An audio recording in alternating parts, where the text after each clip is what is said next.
Hi, I'm Dan, and welcome back to the Rock Nerd Radio Show here on YouTube.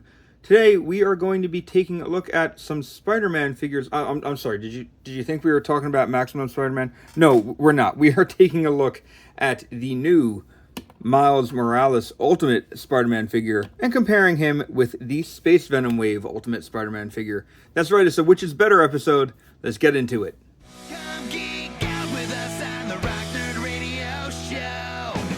So as we normally do, we are going to take a look at the paint and overall appearance for the first round of my Which is Better comparison. And we're going to start by looking at the 2019 Space Venom version of Ultimate Spider-Man. Here is Miles as he appeared in his comic look. Just to say it, I know there have been a couple comic looks of Ultimate Spider-Man. I am going with, I guess, the most recognizable, the most iconic one.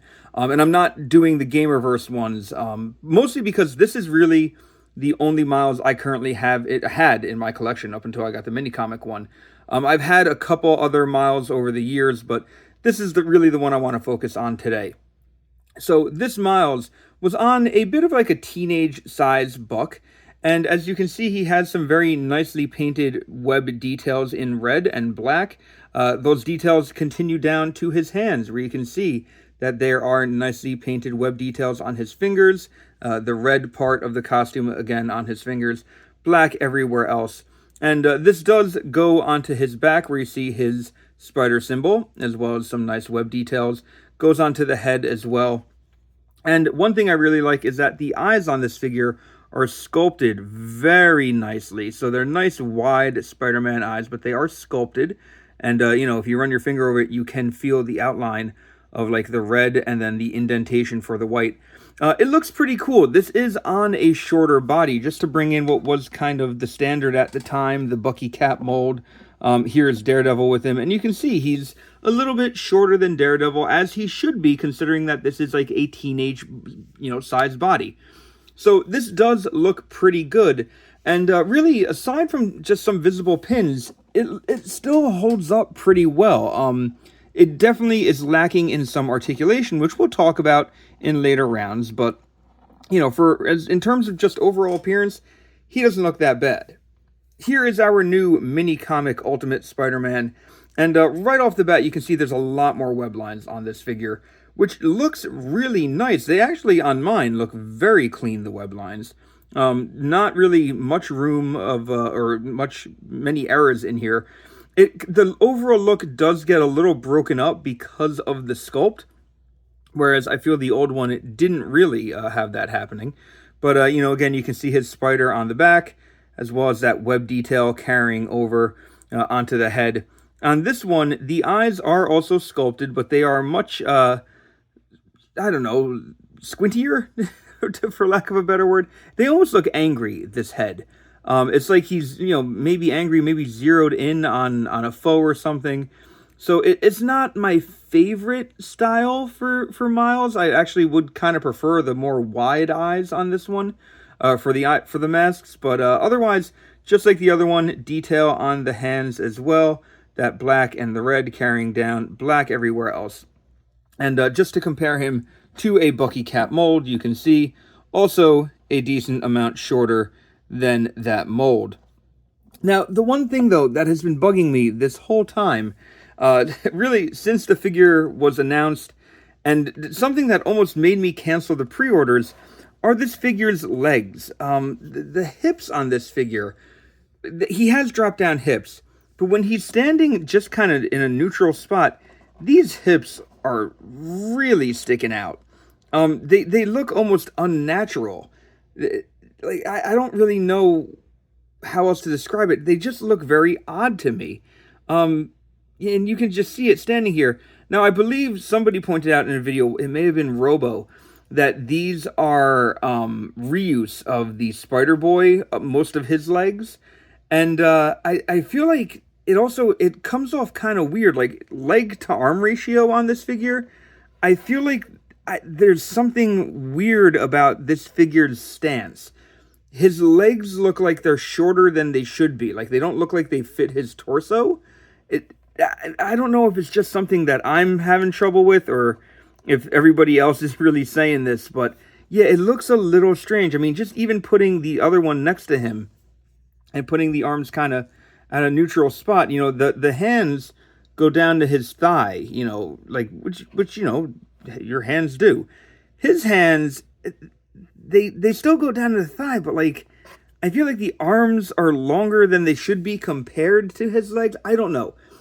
There's something about the overall appearance of this one that I don't know if the arms look too lanky or what, but there's something about it that is bothering me.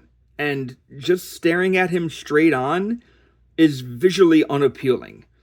So I'm giving round 1 to our Space Venom Wave Ultimate Spider-Man. Just because he kind of looks a little nicer standing on a shelf, I have to be honest. Once you get to posing and things like that, this might change, but just looking at it dead on, right out of the package, yeah, I'm going with our Space Venom Wave Ultimate Spider-Man. So like always, the second round on a which is better comparison is about the figure's articulation. Looking at the older Ultimate Spider-Man first, his head is on a disc to a ball joint, so he can get a lot of look up, he can get a little bit of look down, his head's going to be able to turn from side to side, and there's just a little bit of wiggle and waggle in there. In terms of the body, we have full torso rotation, and we do have ab crunch down that much, and ab crunch back that much. There we go. No butterfly joints, but the arms will rotate full 360 at the shoulders, and they will move up as well, about that far. Mine are also a little stuck, so I don't know if you can get more movement out of it, but that's as far as it's going to go. For rotation, full rotation at the bicep as well. Continuing on down, we do have double jointed elbows, which go all the way back, as you can see.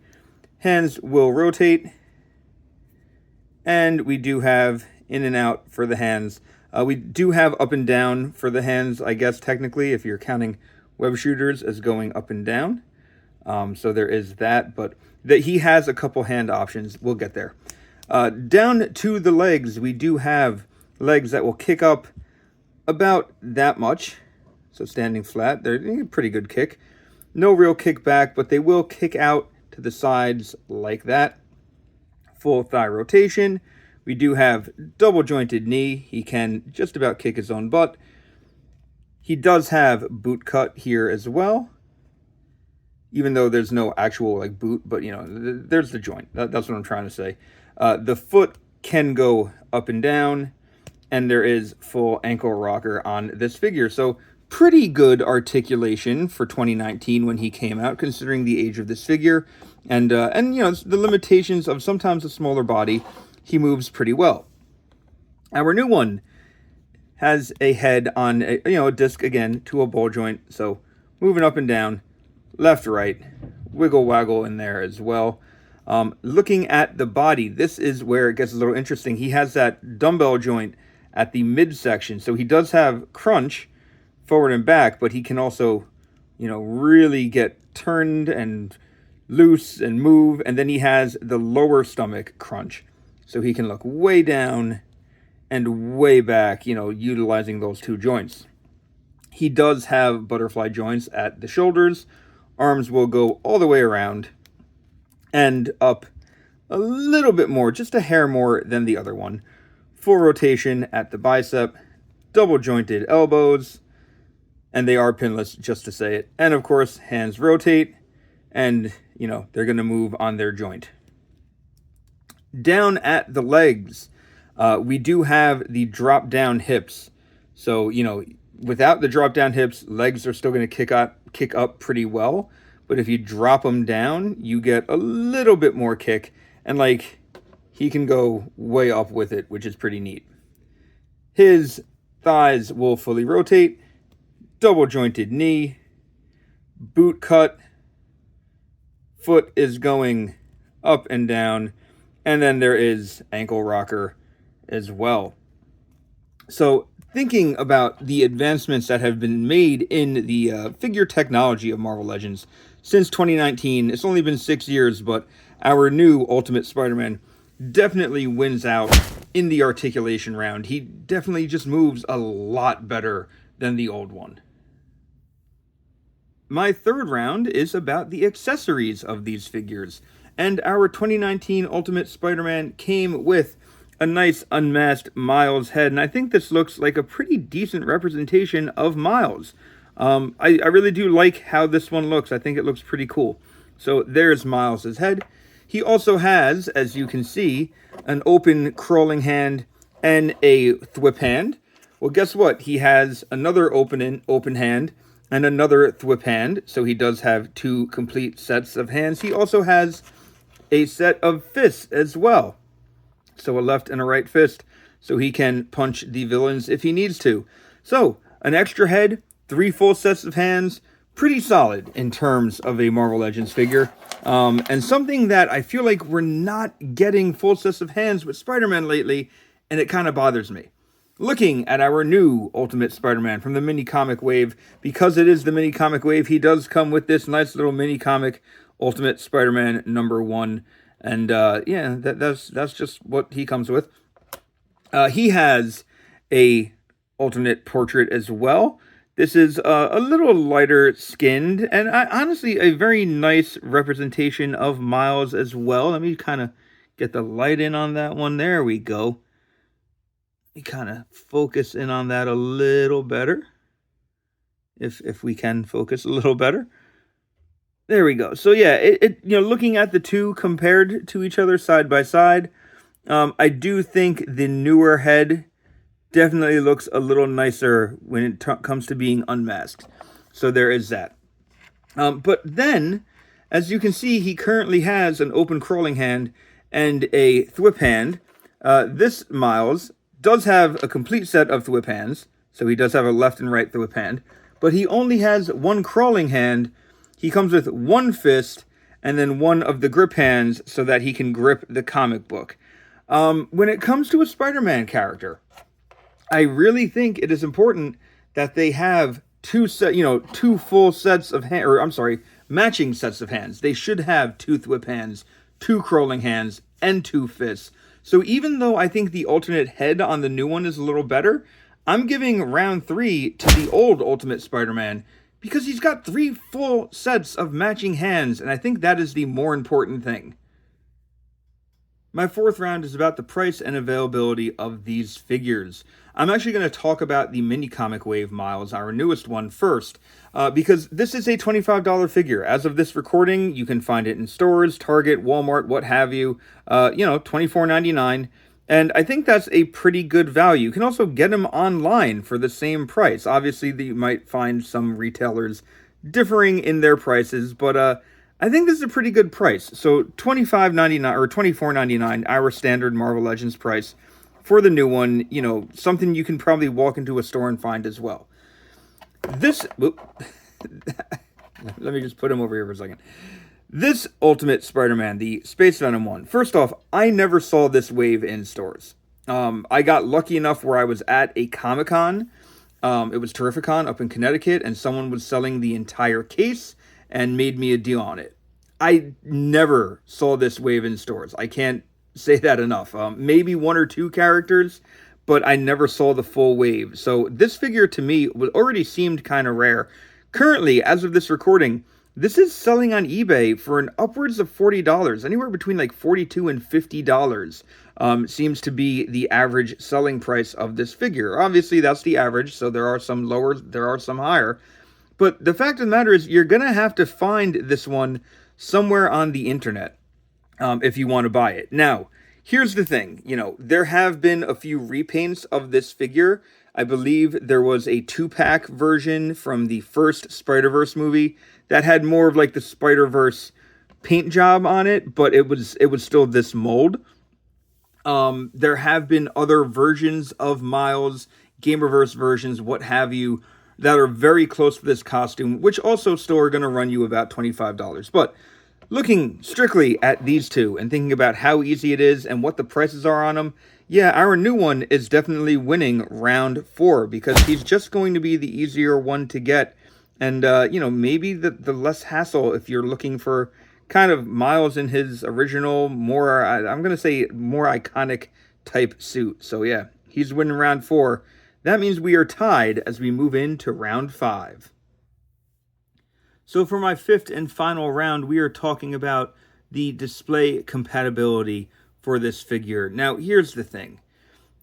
I've kind of been complaining. I gave round one to our 2019 version. I've been complaining about kind of how weird the proportions on our new one are. But when you want to get this Spider-Man to some action poses, I think our new one is really good at it. Now, like, look, this one doesn't look half bad. I'm not going to sit here and say this can't be posed. This one just has some nicer posability to it. You know, I tried to get them into the same pose, and this was a little easier to get than our old one. I think that's an important thing when it comes to Spider-Man and Spider-Man characters. You know, I'll be the first to admit, most of my poses for most of my characters that I have displayed are kind of vanilla. But Spider-Man is kind of the one area where I want characters to be dynamically posed. Thinking about that, really, what is going to look kind of better with everybody? That's what's going through my mind right now. I really do like how this one poses, and I think if you're going to put him next to some characters that are posed dynamically, kind of like Maximum Spider-Man, who you saw back in the beginning of this review, let me kind of just bring him back in, like, they look good next to each other. I mean, you know, the old one looks pretty good next to him too, but this looks really good next to him. I really do like how that looks. Now, just kind of pushing Spider-Man back for a moment and standing both these guys up, you know, if you're just going to have Miles somewhat standing there, maybe not such a dynamic pose, but still, you know, maybe a little posed out for, you know, for like he's about to start going web spinning or something. That's something to think about too. And again, if he's not standing just completely vanilla in pose, I do think the new one also might kind of look good. Like the minute you kind of start playing around with him and making him look a little more dynamic, he kind of starts to look better. So, you know, just looking at him now, like I just have him like crouched leg position, hands at the ready. Like I think this already looks a little better than the old one. So really it's a matter of just making sure that he's on your shelf posed up in a cool way. This was a hard one to call. I really think if you're gonna, like I said, stick him on your shelf, make sure he's compatible with your display, I really think you're getting the most bang for your buck out of our mini comic one. So I am going to give this round to him. Before we fully wrap up, I do want to just take a look at a couple things. You know, I did mention that I don't love the head sculpt on this one, and I'm just wondering how the old head looks on this new version. So I'm going to pop them off real quick. You get to see this live on camera. And let's see if the old head fits or even looks good. Oh. So I cannot get this old head to fit. Looking at the ball joints, you can see the old one is a little smaller than the new one. So this head is not going to fit. It's going to be too tight of a squeeze, unfortunately.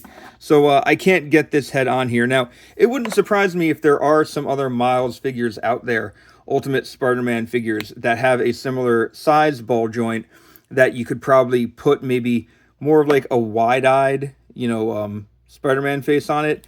It wouldn't surprise me to find out that that's the case. But ultimately, this version of Ultimate Spider-Man does take the cake on this version of Which Is Better, coming in at a lead of 3-2. Unlike just about every other updated figure from this wave, this was not a clean sweep. You know, this Spider-Man, there are definitely things about it that I don't like. It is not perfect, but I think it is a decent update to a now 6-year-old figure. So he does take the cake. He wins, and there we go. Let me know, and by the way, just to say it, hey, look, you can stand him with Ultimate Iron Man and have a decent Ultimate shelf going. Something tells me we're going to end up getting more Ultimate figures. I'm going to say in the near future.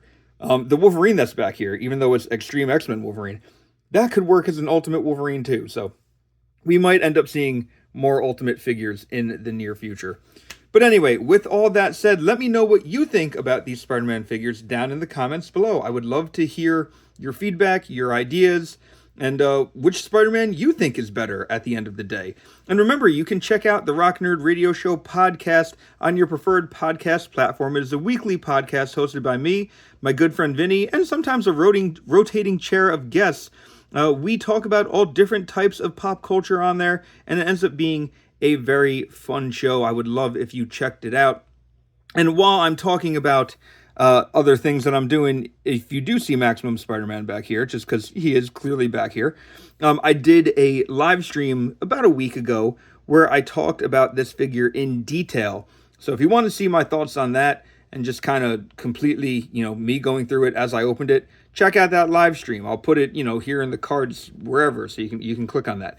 Anyway, I want to thank you for tuning in to the Rock Nerd Radio Show. And until next time, I've been Dan, that's been Spider-Man. You've all been pretty awesome. I'll see you around.